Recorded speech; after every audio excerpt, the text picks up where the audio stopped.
İstəyirsən o mərkəzi pak olsun, qəlbinin o mərkəzi. İbadətə ürək ver. Ürək qoy.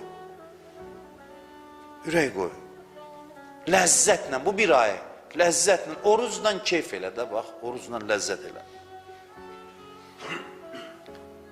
İmamlar dostlarına baxırdılar, rahat baxırdılar, bilirdilər ki, bu bizə daha yaxındır. Hardan? Qəlbin o sirrinə baxırdılar, o içinə baxırdılar.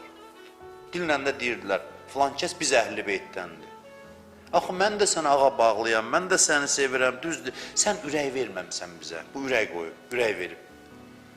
Ürəyin içində məndən başqa, mənim ürəyin hər döyüntüsü mənə görədir, mənim sevgimləndir. Ramazan ayı qarşımızda böyük imkanlar açır. Sayırsan fəzilətləri qutarmır. Allaha and olsun, nələr eləyir, adamın ağlı çaşır. Nələr eləyə bilər ruhunda. Nə böyük də fəzilətdir bu. Ramazan ayının fəzilətlərini saydıqca qorxu da artır. Qorxu da artır. Nəyin qorxusu? Birdən bu qədər imkanlardan istifadə eləməsəm necə? Ona görə deyir ki, burada məsələ risklidir. Riskli məsələdir. Ramazan ayından ayrılanda adam bağışlanmasa, da elə belədir, ən bədbəxti budur. Görür, sonra getdi adı. Məsələ risklidir. Çünki çox fəzilətlidir deyə. İmkan çoxaldısa, bəhrələnməyən da elə belə qalmır. Gedir, ən bədbəxt yaduzdadır, kimə deyib Peyğəmbər?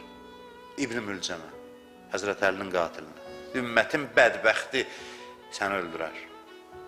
Gör, orucdan bəhrələnməyən hara gedir, düşür İbn-i Mülcəmin yanında adı yazılır. Bu tərəfi də var ya Ramazan ayının.